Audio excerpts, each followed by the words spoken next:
하반기에 코스피가 3,300 돌파 가능하다. 역사적 신고가 충분히 가능하다. 가장 주목할 만한 긍정적인 요인은 코리아 디스카운트 해소에 대한 기대감인 것 같아요. 상법 개정안 통과로 인해서 국내 증시의 고질적인 문제였었던 기업 가치 저평가 해소, 이 부분들에 대한 그 전망 계속 잘 나오고 있거든요. 정상회담은 특정 어떤 산업 분야의 명확한 정책의 순풍을 좀 얘기했고요. 정책의 순풍을 타라, 이런 격언이 있는 것처럼 정책 관련되어 있는 종목에 좀 주목을 하실 필요가 있어 보이고요. 첫 번째는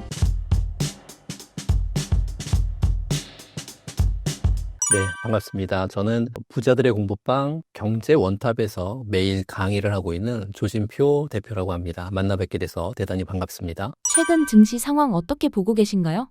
최근 4개월 동안 주식시장은 역사적으로 매우 드문 강력한 상승장을 좀 보였어요. 금융위기 이후에 강세장이었던 때가 2009년, 그리고 이제 코로나 팬데믹 이후에 코스피 3,300포인트를 찍었었던 2021년, 이 두 번의 급 등락 후에 반등을 제외하면 현재와 같은 상승장은 3저 호황 시기에만 나타났어요. 3저 호황은 1986년부터 1989년까지 약 한 4년 동안 일어났던 단군일의 가장 큰 호황이다, 이렇게 불릴 정도로 그 구간에서 일어났는데, 그때 코스피가 153포인트였던 코스피가요, 4년 만에 1000포인트를 넘었었으니까, 그러니까 약 한 500% 이상 상승을 했었는데요. 차트를 보시면 여러분들이 더 확실히 확인이 가능하죠. 이때 3저 시대였다라고 했는데요. 그때는 저유가, 저달러, 저금리를 말하는 3저 시대였습니다. 현재 주식시장하고 매크로 환경 또한 달러 약세라든지 유가의 안정 구간이라고 하는 점에서 3저 호황과 굉장히 좀 유사하다라고 볼 수 있습니다. 달러 약세하고 저유가 조합은 사실 일반적으로 나타내기는 굉장히 어렵거든요. 근데 원자재 가격이 달러로 표시되니까 달러 약세면 원자재 가격은 사실 상승하는 게 정상이거든요. 그런데 현재는 달러 약세에도 불구하고 유가가 굉장히 낮은 수준을 유지하고 있기 때문에 3저 호황 시기 이후에 약 한 40년 만에 나타난 정말 매우 특이한 현상이다라는 부분들을 확인하실 수 있을 것 같고요. 한국 상장 기업들 대부분이 사실은 수출 기업이기 때문에 달러 약세는 수출 기업에는 굉장히 불리하죠. 그럼에도 불구하고 달러 약세 시에는 한국 증시가 상승하는 건 기업 이익 개선 때문만은 아닌 것 같아요. 달러 약세 시기에 사실 주가가 오르는 이유는 기업 이익도 물론 작용하겠지만 밸류에이션이 급등하기 때문에 상승장이 나타났다라고 하는 표현이 훨씬 더 적절한 것 같고요. 달러가 약세고 원화가 강세라고 하는 건 누군가 달러를 팔고 있다라고 하는 거잖아요. 그러면 파는 달러의 일부가 한국 같은 이런 나라들로 유입이 되고 있다라고 하는 그런 뜻이기 때문에, 그러면 유동성의 유입은 기업의 이익보다는 밸류에이션을 자극하는 굉장히 중요한 요인이기 때문에, 따라서 지금의 한국 증시는 기업의 이익, 경제 물론 맞지만 함께 밸류에이션 때문에 상승하고 있다, 그렇게 보시면 될 것 같고요. 최근 우리 증시의 급락을 두고 두 가지 외부 충격이 좀 있었어요. 첫째는 사실은 이제 트럼프 정책의 어떤 관세 정책의 발표였잖아요. 자동차라든지 철강 같은 국내 수출 업종에 대한 타격 우려가 현실화되면서 외국인 투자자들의 매도세를 촉발했다고 할까요? 특히 최근에 끝난 한미 정상회담 이후에 외국인들 그리고 기관들이 동반 매도를 했었던 조선이나 원전주 같은 종목들이 지수를 끌어내렸으니까요. 그리고 이제 통상 지난 무역 합의가 그대로 유지가 됐고, 또 안보 관련해서는 한국의 뭐 국방비 증액에 대한 부분들, 또 주한미군의 부지 소유권 이전 관련돼 있는 뭐 이런 주제가 나오기도 했고요. 하지만 우리 시장 트럼프 행정부의 어떤 강력한 관세 정책 때문에 충격이 있었고, 두 번째는 이게 지금 대한민국 증시를 좀 발목을 많이 잡는 것 같아요. 사실은 이재명 정부의 세제 개편안 발표잖아요. 특히 법인세 인상이라든지 또 금융소득세 강화 같은 이런 부분들이 발표가 되면서 시장의 투자 심리를 좀 급격하게 얼어붙게 만들었다. 과거 정부들의 증세 정책 발표 시에도 나타났던 시장 반응하고 궤를 좀 같이 했다라고 볼 수 있을 것 같고요. 기업의 이익 감소라든지 또는 고배당주, 그리고 이제 금융주에 대한 투자 매력 감소 우려는 사실 기관 투자자들의 이탈을 가속화하는 요인으로 충분히 작용할 수 있습니다. 그래서 보게 되면 역사는 반복된다, 이런 말씀 좀 드리고 싶어요. 현재 시장이 단기적인 변동성과 불확실성에 직면해 있는 것은 맞지만, 하지만 3저 호황 시기에 시기의 도래와 함께 정부의 증시 부양에 대한 의지도 보이고 있거든요. 그러면 하반기 미국 연준의 금리 인하 가능성 제기되고 있다라고 하는 점은 증시 상승 흐름의 긍정적인 신호들이다라고 할 수 있을 것 같습니다. 이러한 흐름을 보았을 때 주가 하락을 유발할 수 있는 잠재적 요인이 있을까요?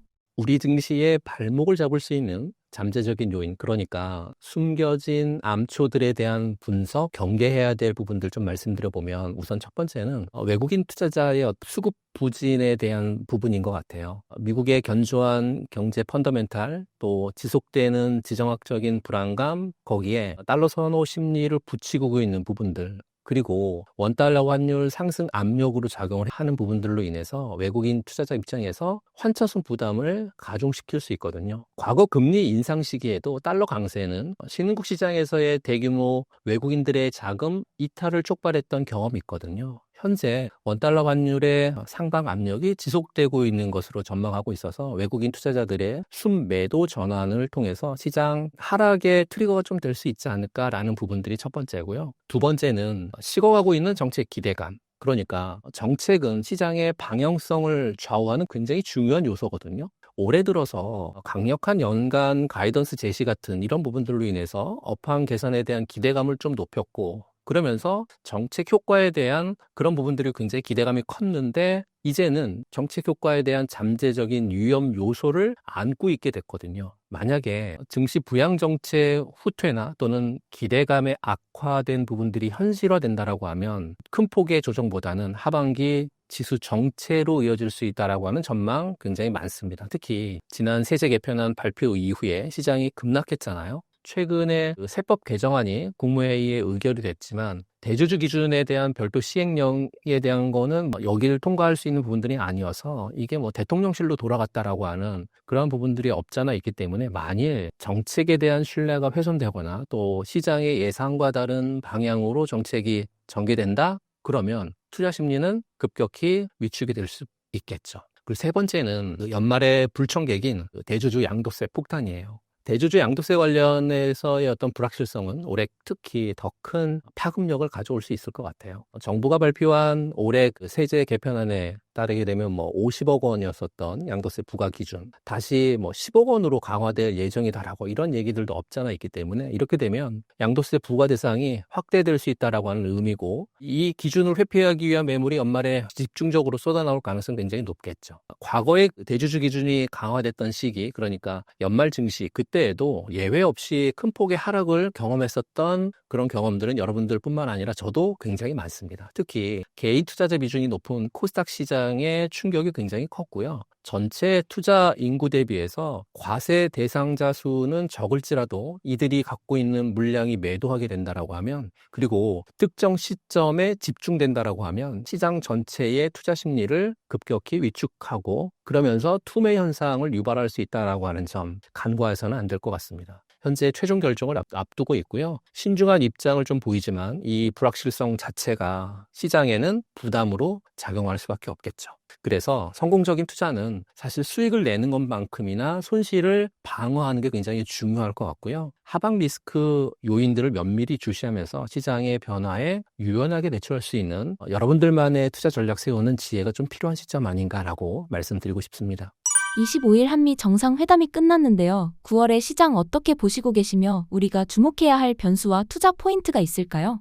네, 이번에 한미 정상회담을 통해서 시장이 가장 우려했었던 트럼프 행정부의 추가적인 관세 폭탄이나 또는 예측 불가능한 어떤 돌발 발언 같은 부분들은 없었습니다. 그래서 증권가에서는 사실 우려보다는 좀 무난했다, 또는 긴장감 속에서 지켜봤지만 순조롭게 마무리됐다라는 평가가 좀 지배적이에요. 이번 회담의 핵심 성과는 기존의 관세 협상의 유지 또는 산업 협력의 강화 이런 부분들인 것 같고요. 특히 트럼프 대통령이 직접 조선이라든지 또는 에너지 분야의 협력을 시사한 점은 해당 산업에 긍정적인 시그널을 충분히 제공할 수 있고요. 이제 시장의 관심은 다시 경제의 본질, 그러니까 글로벌 거시경제 지표 그리고 통화정책으로 빠르게 이동할 거라고 좀 판단하고 있습니다. 정상회담이라고 하는 변수가 사라진 이번 9월, 이 9월 시장의 향방은 철저히 펀더멘탈에 의해서 좌우될 것으로 보이는데요. 9월 증시의 흐름을 좌우할 변수를 꼽으다라고 말씀드리면 단연코 미국의 FOMC에서의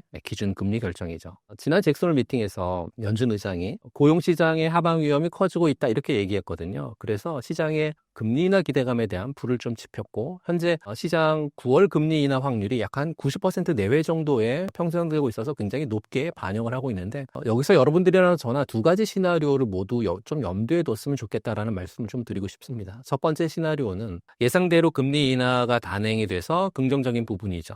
그러니까 연준이 시장의 기대대로 9월 금리 인하를 한다. 이렇게 되면 글로벌 유동성 환경에 청신호가 되겠죠. 달러 강세 압력이 완화되고 외국인 자금이 국내 증시로 유입이 되고 또 이렇게 되면 시장 전반의 투자 심리 개선으로 이어질 수 있고 특히 기술주와 같은 성장주에 대한 투자 매력이 다시 부각될 수 있다라고 볼 수 있을 것 같고요. 두 번째 시나리오는 그 반대죠. 금리 동결 또는 매파적 신호의 부분인데 9월 초에 발표될 고용 지표라든지 또는 물가 지표가 예상보다 강하게 나온다라고 하면 연준이 금리 인하를 주저할 가능성도 배제할 수 없습니다. 그러다 보니까 JP 모건 같은 IP 쪽에서는 섣부른 금리 인하는 인플레이션을 다시 자극할 수 있다. 이런 얘기들도 내놓고 있거든요. 만약 금리가 동결이 된다라고 하면 한 90% 정도의 기대감은 고스란히 실망감으로 바뀌면서 시장에 단기적인 충격을 줄 수 있습니다. 그래서 이 9월 투자 전략은 변수에 대응하는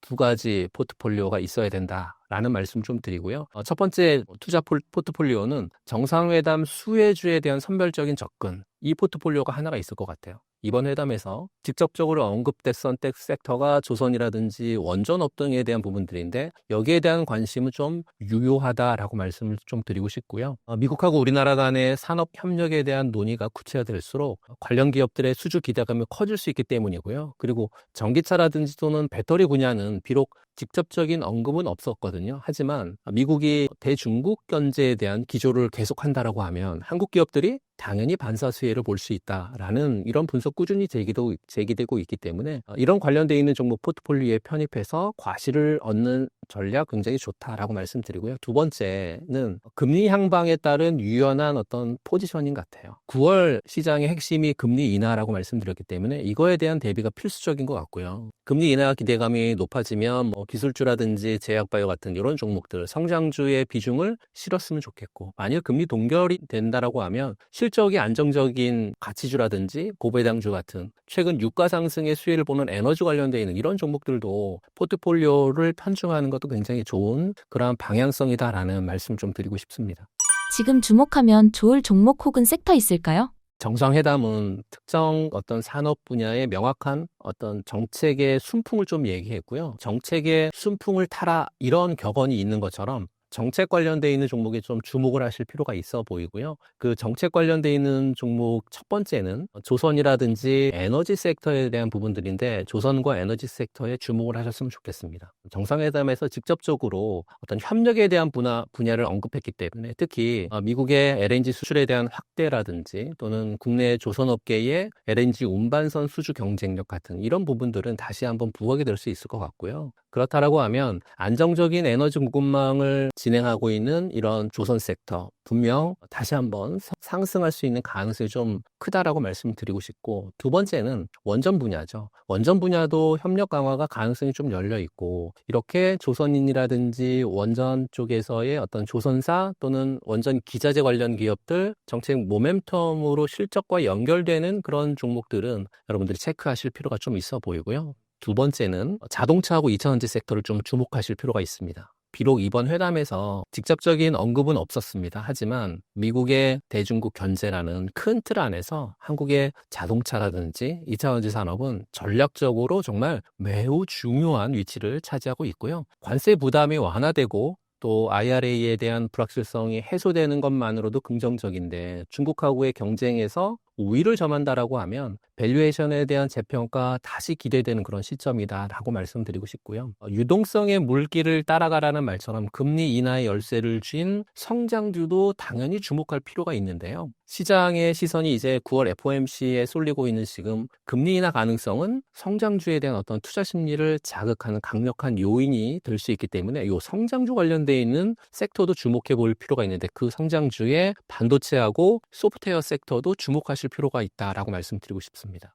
금리 인하가 진행이 되면 미래 성장 가치를 현재로 할인해서 오는 부담이 줄기 때문에 기술 성장주 같은 종목들 굉장히 큰 수혜를 볼 수 있고, 특히 AI 시장에 대한 개화는 이제 시작 단계고, 고성능 메모리 반도체 분야의 글로벌 리더가 삼성전자 그리고 SK 하이닉스니까요. AI 기술을 활용한 어떤 혁신적인 서비스를 제공하는 소프트웨어라든지 플랫폼 기업에 다시 한번 유동성의 물길이 트일 수 있을 것 같다. 그리고 올해 하반기는 AI 시장의 핵심 주도주들이 테마주로 시장을 이끌 수 있을 가능성이 좀 높다라는 말씀을 드리고요. 또 주목해야 될 섹터는 바이오라든지 헬스케어 섹터도 좀 주목하실 필요가 있을 것 같아요. 다 아시는 것처럼 바이오 섹터는 R&D 비용이라든지 금리 변동에 굉장히 민감하거든요. 금리 인하가 하게 되면 자금 조달에 대한 비용이 굉장히 낮아지고 임상 진행이라든지 또는 신약 개발에 대한 속도를 충분히 또 빨리 낼 수 있거든요.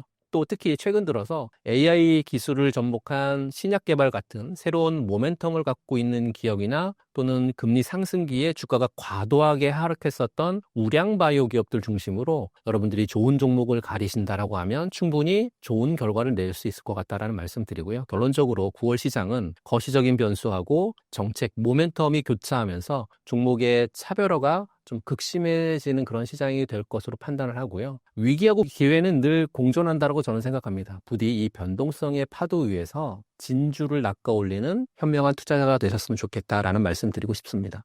하반기에 코스피 3,300 돌파할 수 있을까요? 결론부터 말씀드리면 하반기에 코스피가 3,300 돌파 가능하다. 그리고 역사적 신고가 충분히 가능하다. 이렇게 말씀 좀 드리고 싶고요. 가장 주목할 만한 긍정적인 요인은 코리아 디스카운트 해소에 대한 기대감인 것 같아요. 최근 상법 개정안 통과로 인해서 국내 증시의 고질적인 문제였었던 기업 가치 저평가 해소, 이 부분들에 대한 그 전망 계속 잘 나오고 있거든요. 그리고 상법 개정안이 기업의 지배구조 개선이라든지 또 주주 환원 정책 같은 것을 유도해서 코스피 역대 최고점에 대한 돌파 시나리오가 현실화될 가능성을 좀 높게 점치고 있는 그러한 부분들이고요. 둘째는 기업의 실적인 것 같아요. 현재 코스피의 순이익 컨센서스는 올해가 204조 원이고요. 내년 2026년이 238조 원 수준으로 12개월 선행 순이익으로도 보게 되면 226조 원 정도에 해당해서 연초 대비해서 한 4% 이상 상승으로 조정이 됐거든요. 특히 한국 증시의 대장주인 삼성전자라든지 SK하이닉스를 필두로 해서 반도체 업종의 가파른 실적 개선세가 전체 코스피 이익을 전망하는 데 있어서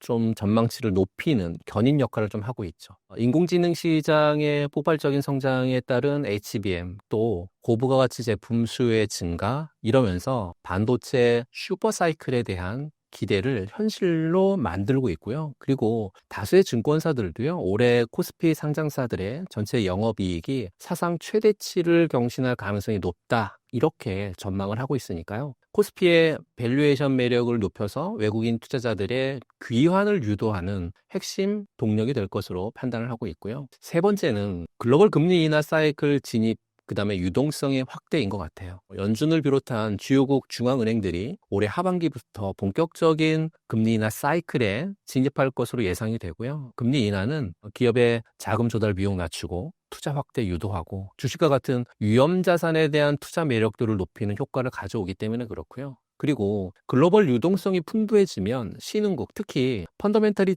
튼튼한 나라들, 그 펀더멘털이 튼튼한 나라 중에 대한민국이 가장 저는 현재로서는 매력도가 높다라고 말씀드리고 싶어서 한국 증시로 자금 유입 충분히 가속화될 수 있다고 보고요. 거기에 달러와 약세 기조를 포함한 원화 강세에 대한 부분들로 인해서 외국인 투자자들의 환차익 기대감까지 높일 수 있는 그런 긍정적인 요인까지 좀 있는 것 같습니다. 그리고 앞서 말씀드린 현재 주식시장과 또 매크로 환경 또한 달러 강세와 유가 안정 구간이라고 하는 점에서 3조 호황과 유사하다고 말씀드렸잖아요. 그렇다라고 하면 한국 상장 기업들의 대부분이 수출 기업이기 때문에 달러 약세는 수출 기업에 굉장히 불합리한 환경이지만 달러 약세 시기에는 주가가 오르는 이유가 밸류에이션, 기업의 이익도 물론 작용하지만 밸류에이션이 급등했기 때문에 상승장이 나타났었거든요. 이런 상승장이 올해 하반기에도 계속될 거라고 생각하고 있고요. 그러면 코스피 3,300 돌파도 충분히 가능하다, 이렇게 말씀드리고 싶습니다.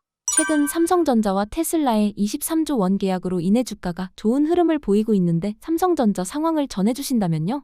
최근에 시장을 뜨겁게 달군 건 삼성전자하고 테슬라하고의 23조 원 계약 소식이거든요. 이제 많은 분들의 관심이 쏠리고 있는데요. 이 거대한 뉴스가 삼성전자의 주가를 어디까지 이끌어줄지 좀 주목해야 될 필요는 있어 보이고, 어떤 포인트를 체크해야 될지 말씀 좀 드려보면요. 지난 7월이죠. 시장이 예상한 부분들이 사실은 현실화됐죠. 삼성전자의 글로벌 빅테크하고의 약 22조 규모의 파운드리 공급 계약 체결. 그리고 나서 이제 일론 머스크가 SNS를 통해서 직접 계약 사실을 확인했습니다. 이번 계약이 삼성전자가 테슬라의 차세대 자율주행 칩인 AI6 생산하는 것을 통해서 2033년까지 생산을 장기 계약을 맺은 건데요. 삼성전자 파운드리 사업부 역사상 단일 계약으로는 최대 규모고, 작년 삼성전자 전체 매출의 약 한 7%에 달하는 굉장히 엄청난 성과거든요. 이런 여러 소식으로 인해서 삼성전자 주가가 7만 원을 돌파하면서 강한 상승 흐름을 좀 보이고 있고, 이번 계약의 의미는 단순히 돈을 많이 벌었다 여기에 그치지 않고, 그동안 삼성전자가요, 파운드리 시장에서 TSMC에 밀려서 고전을 해왔거든요.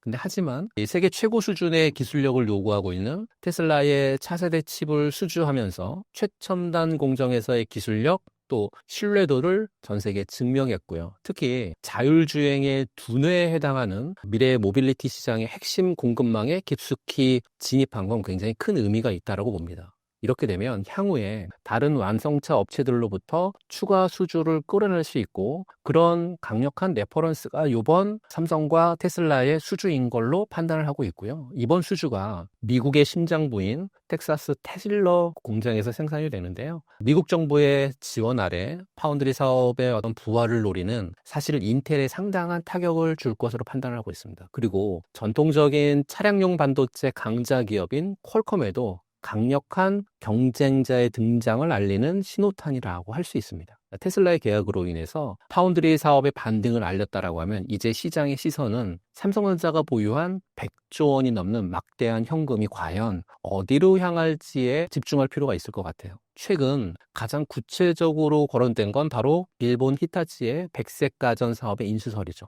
표면적으로는 가전사업 확장으로 보이지만 그 본질은 까다롭기로 유명한 일본 내수시장의 유통망, 그리고 브랜드를 한 번에 확보하려고 하는 전략적 포석으로 분석을 합니다. 이렇게 되면 단기 수익을 넘어서요, 삼성의 취약시장을 공략하려고 하는 그런 의지로 풀이가 되고 있습니다. 결론을 말씀드리면 현재 삼성전자는 매우 긍정적인 전환점을 맞이하고 있는데요. 첫 번째, 테슬라하고의 초대형 계약으로 파운드리 사업의 부활과 미래 성장 동력을 확보했었던 점이 가장 중요하고요. 두 번째는 HBM의 AI 메모리 시장의 주도권을 회복하려고 하는 노력이 계속되고 있다는 거. 세 번째는 대형 M&A를 통해서 새로운 성장판을 열 거라고 하는 기대감이 최고조로 달해 있다. 이렇게 보시면 될 것 같습니다.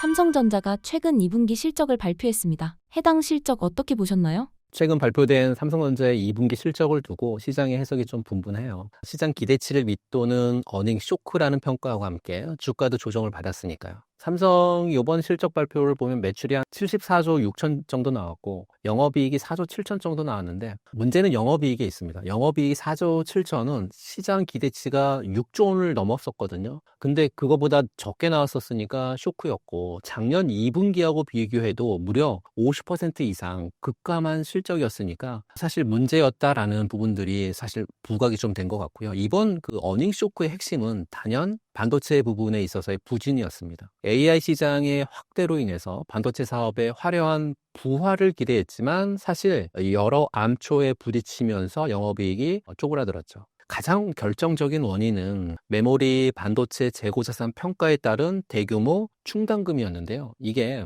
회계상 비용인데, 쉽게 말해서 이제 창고에 쌓여있는 어떤 낸드 플래시 같은 일부 메모리 반도체의 가치가 떨어질 거를 대비해서 미리 손실로 처리했는데, 시장에서는 이 일회성 비용에 대한 규모를 예상하지 못했기 때문에 충격이 좀 컸던 것 같습니다. 그리고 AI 시대의 총화로 불리는 HBM, 이 HBM 시장에서도 경쟁사인 SK하이닉스에 비해서 주도권을 완벽하게 잡지 못했죠. 기대만큼 이익을 못 냈죠. 동시에 반도체 위탁 생산하는 파운드리 사업도 고객사 확보의 어떤 부진이라든지 또 수율 문제가 겹치면서 조 단위의 적자를 기록했었던 걸 알 수 있는 것처럼 그로 인해 가지고 분기 실적에 대한 부분들이 좀 안 좋았고요. 또 분기 실적을 이끌었었던 갤럭시 S 시리즈에 대한 어떤 신제품 출시 효과가 2분기에 나타날 걸로 좀 보여졌지만 그렇지 못했고 계절적인 비수기로 좀 접어들면서 스마트폰 사업도 잠시 쉬고 있는 그런 사이에 반도체 사업이 그 공백을 메꿔줬어야 되는데 못 메꿔줬었던 아쉬운 점이 좀 남아 있습니다. 결론적으로 삼성전자의 2분기 실적은 예상치 못한 회계적 비용, 그리고 반도체 사업의 경쟁력 회복에 대한 지연이라고 하는 두 가지 요인이 겹쳐서 발생한 어닝 쇼크였습니다. 하지만 부정적인 면만 있는 건 아니죠. 많은 증권사들이 이번 2분기가 실적의 바닥일 가능성이 굉장히 높다라는 분석이 있으니까요. 논란이 됐었던 HBM의 출하량은 본격적으로 조금씩 늘고 있고, 그리고 최근에 테슬라하고의 대규모 파운드리 계약도 따냈거든요. 긍정적인 신호들이 나타나고 있기 때문에 하반기에 어떤 신규 폴더블 폰 출시에 대한 부분들, 거기에 반도체 사업이 제자리를 좀 찾아간다라고 하면 점진적인 실적 개선을 기대해 볼 수 있을 것으로 판단을 좀 하고 있습니다. 삼성전자 파운드리 전망을 알려주신다면요?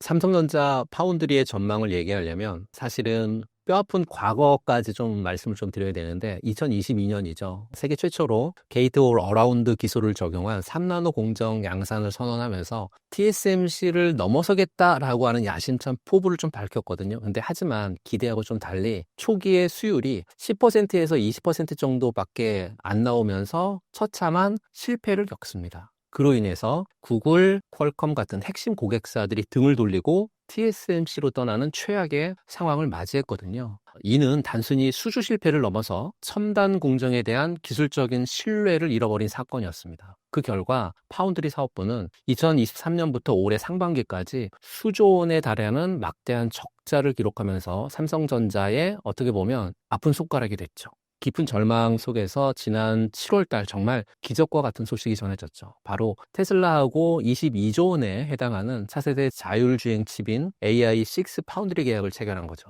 이 계약 하나가 파운드리 사업의 모든 부정적인 전망을 완전히 뒤집는 게임 체인저가 되고 있습니다. 이번 계약의 중요한 이유 몇 가지가 있는데요. 첫 번째는 테슬라의 AI6 칩은 현존하는 가장 복잡하고 가장 강력한 반도체 중에 하나거든요. 이런 칩의 생산을 삼성전자에게 맡겼다고 하는 건 삼성전자의 차세대 2나노 공정 기술, 또 미래 수율에 대한 테슬라의 강한 신뢰를 좀 의미하고 있고요. 3나노 실패로 무너졌던 기술적 신뢰를 단번에 회복하는 결정적인 계기가 좀 됐다라고 볼 수 있을 것 같고요. 두 번째는 파운드리 사업은 누가 우리 고객인가가 가장 강력한 영업 무기거든요. 그런데 세계에서 가장 혁신적인 기업인 테슬라를 고객으로 확보함으로 인해서 다른 글로벌 빅테크 기업들도 다시 삼성 앞으로 끌어올 수 있는 강력한 유인책을 마련했다라고 판단하고 있습니다. 세 번째는 이번 계약이 2033년까지 이어지는 장기 계약이거든요. 향후 10년 동안 파운드리 사업부의 안정적인 실적 기반이 될 것으로 판단하고 있습니다. 그럼 수율은 언제 좋아질 건가에 대한 어떤 그런 시점도 좀 있을 것 같은데요. 수율에 대한 거는 아마도 올해 연말이 될 가능성이 좀 매우 높고, 삼성이 이제 부진했던 3나노를 빠르게 넘어서 기술적인 우위를 가지고 있는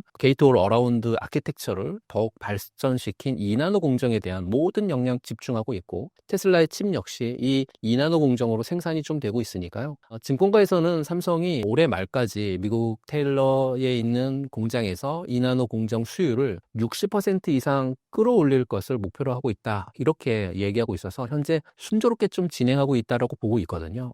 그러니까 60% 수출하고 하는 건 정말 안정적인 양산 그리고 수익성을 확보할 수 있는 정말 중요한 분기점이죠. 과거처럼 무리하게 미세 공정 개발 속도만 내세우기보다는 4나노, 2나노 핵심 공정의 어떤 수율 안정화에 집중하는 실용적인 전략으로 선회한 건 역시 긍정적인 신호라고 말씀드리고 싶고요. 결론적으로 삼성전자 파운드리가 3나노의 뼈아픈 실패를 딛고 테슬라 수주를 통해 가지고 2나노 공정에서 부활의 어떤 신호탄을 쏘아 올렸다. 물론 TSMC하고의 격차는 여전히 크고 인텔이 쫓아오는 추격도 굉장히 거세거든요. 하지만 가장 어두웠던 터널은 좀 지나오지 않았을까라고 판단하고 있고요. 그렇다라고 하면 올해 하반기를 기점으로 점진적인 가동률 상승, 수율 개선 기대가 되면 본격적인 실적 턴 어라운드에 대한 부분들도 기대해 볼 수 있겠죠. 그리고 2026년부터는 이 부분들이 가시화될 수 있다. 그러면 단기 실적보다는 삼성 파운드리가 기술적 신뢰를 회복하고 미래 시장의 핵심 플레이어로 다시 자리 잡는 큰 그림에 대한 어떤 변화에 주목할 필요가 있지 않을까라는 말씀을 드리고 싶은 거죠. 향후 삼성전자와 관련해 기대해 볼 만한 이벤트가 있다면 무엇인가요? 삼성전자의 향후 주요 이벤트는 두 가지인 것 같아요. 하나는 히타치 인수하고 애플과의 협력 가능성. 이 두 가지가 삼성전자의 주가에 긍정적인 영향을 미칠 수 있는 정말 중요한 요소로 작용할 수 있다고 보는데요. 첫 번째 삼성전자의 히타치 인수 가능성은 여러 측면으로 긍정적인 것 같아요. 삼성전자가 히타치의 반도체와 인프라 사업 부분을 인수할 경우에 시스템 반도체 분야에서 시너지를 극대화할 수 있으니까요. 히타치가 특히 산업용 전력 반도체 분야에서 독보적인 기술력을 보유하고 있는 기업이거든요. 삼성전자는 메모리 반도체 시장에서의 강자지만 시스템 반도체 분야에서는 아직 경쟁사 대비해서 여류에 있는 건 사실이거든요. 그러면 히타치 인수를 통해서 이 약점을 보완하고 전 세계적인 전력 반도체 수요 증가에 효과적으로 대응할 수 있다라고 판단하고 있고요. 히타치의 차량용 반도체 기술은 삼성의 어떤 전장 사업과의 결합을 통해서 미래 모빌리티 시장에서 강력한 경쟁력 확보할 수 있는 그런 기반이 될 수 있을 것 같고요. 단순히 사업 확장을 넘어서 삼성의 포트폴리오를 좀 다각화하고 안정적인 수익원을 창출하는 데 좀 크게 기여할 걸로 판단하고 있습니다. 두 번째는 애플하고의 삼성전자의 협력. 근데 언뜻 보게 되면 둘 다 같은 쪽에서의 사업이 커지고 있기 때문에 상충되는 거 아니냐 이렇게 보일 수 있지만 최근의 시장 동향을 보게 되면요, 윈윈 전략이 될 가능성이 좀 높습니다. 과거에 경쟁 관계였던 두 회사가 이제는 공급망 측면에서 상호 보완적인 관계로 발전하고 있고, 애플이 아이폰이라든지 맥북 또 애플워치 같은 핵심 제품에 필요한 반도체, 그다음에 디스플레이어를 안정적으로 공급받아야 하는 반면에 삼성전자는 첨단 파운드리 공정, 그리고 차세대 OLED 기술에 대한 세계 최고 수준의 어떤 경쟁력에 대한 부분들 보유하고 있거든요. 최근 애플이 AI 가속기 또 온디바이스 AI 기술을 강화하면서 고성능 반도체 수요가 폭발적으로 늘고 있어요. 그러면 삼성전자의 3나노 공정 기술이 애플의 차세대 칩셋 생산에 필수적이고, 이렇게 되면 삼성 파운드리의 가동률을 높일 수 있고 그러면서 수익성 개선하는 데 크게 도움이 될 수 있으니까요. 그리고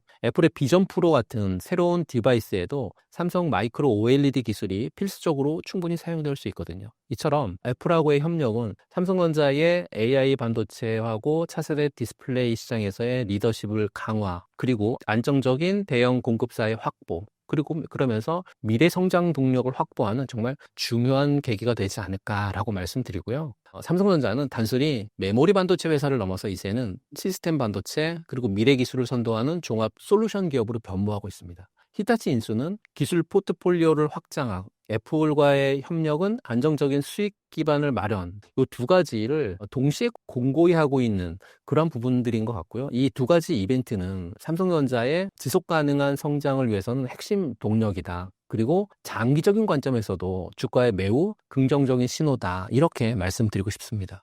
최근 삼성전자가 7만 전자에 돌파했는데 8만 전자 시대는 언제쯤으로 예상하시고 하반기는 어떻게 전망하시나요? 8만 전자 시대. 결론부터 말씀드리면 2025년 하반기 내에 8만 전자는 한번 터치하지 않을까라고 먼저 말씀을 좀 드리고 시작을 하겠습니다. 현재 주가 대비해서 상당한 상승 여력이 있는, 의미 있는 8만 전자, 단순히 희망이 아니라 구체적인 실적 개선을 기반으로 한 현실적인 목표다라고 말씀드리고 싶고요. 그 이유는 좀 명확한 것 같아요. 상저하고, 그러니까 상반기보다는 하반기에 실적이 극적으로 개선될 거라고 하는 강력한 믿음 때문만 한 건 아니고요. 시장의 컨센서스가 그렇게 보여지고 있기 때문이죠. 삼성전자를 주목해야 되는 세 가지 핵심 동력이 있는데, 첫 번째 핵심 동력은 반도체 부분의 부활인 것 같습니다. 삼성전자 주가의 핵심 키는 결국은 반도체 부분이 쥐고 있잖아요. 부진했었던 상반기를 뒤로하고 하반기에는 극적인 실적 턴어라운드가 좀 예상이 되고, 상반기 내내 발목을 잡았었던 HBM의 경쟁력 어떤 우려 해소도 분명히 있을 것 같고요. 5세대 제품인 HBM3 2단의 어떤 주요 고객사 품질 테스트가 마무리 단계에 좀 접어들면서 본격적인 공급 확대도 시작될 가능성이 있기 때문에 그러면 반도체 부분의 수익성 개선으로 이어질 수 있고 더 나아가서 HBM4 그러니까 6세대 반도체 제품에 대한 샘플에 대한 긍정적인 테스트 결과도 진행을 하고 있었기 때문에 그렇게 되면 미래 시장의 주도권을 좀 찾아올 수 있을 것 같다라고 하는 기대감이 좀 높아지는 올해 하반기인 것 같고요.